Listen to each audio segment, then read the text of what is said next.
Britain और अमेरिकी सेनाओं ने यमन में हौथी ठिकानों पर संयुक्त हवाई हमले शुरू किए। ब्रिटेन के रक्षा मंत्रालय के अनुसार अमेरिकी और ब्रिटिश सेनाओं ने मंगलवार को यमन में एक संयुक्त सैन्य अभियान चलाया, जिसमें कहा गया कि यह अभियान हूथी सैन्य ठिकानों के विरुद्ध चलाया गया, जो जहाज़ों पर हमला करने के लिए इस्तेमाल किए जाने वाले ड्रोन बनाने के लिए जिम्मेदार है।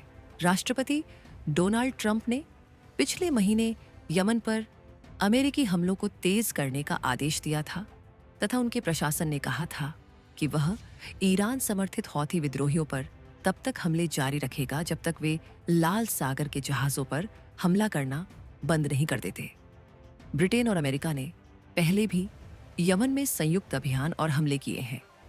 ब्रिटिश वक्तव्य में कहा गया है कि खुफिया विश्लेषण से यमन की राजधानी सना से लगभग 15 मील 24 किलोमीटर दक्षिण में स्थित इमारतों के एक समूह की पहचान हुई है, जिनका उपयोग हूथियों द्वारा लाल सागर और अदन की खाड़ी में जहाज़ों पर हमला करने के लिए इस्तेमाल किए जाने वाले ड्रोन बनाने के लिए किया जाता था।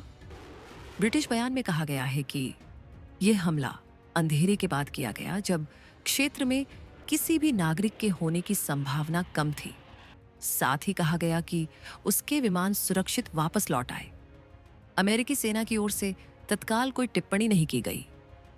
हौथी नियंत्रित टेलीविजन ने सोमवार को कहा कि यमन में अफ्रीकी प्रवासियों के एक हिरासत केंद्र पर अमेरिकी हवाई हमले में 68 लोग मारे गए। एक अमेरिकी रक्षा अधिकारी ने नाम न बताने की शर्त पर सोमवार को कहा कि अमेरिकी सेना को नागरिकों के हताहत होने के दावों की जानकारी है तथा वह इसका आकलन कर रही है। हौथी द्वारा संचालित स्वास्थ्य मंत्रालय के अनुसार हाल ही में अमेरिका द्वारा किए गए हमलों में दर्जनों लोग मारे गए हैं, जिनमें अप्रैल के मध्य में एक तेल टर्मिनल पर किया गया 74 हमला भी शामिल है, जो ट्रंप के शासनकाल में यमन में अब तक का सबसे घातक हमला था।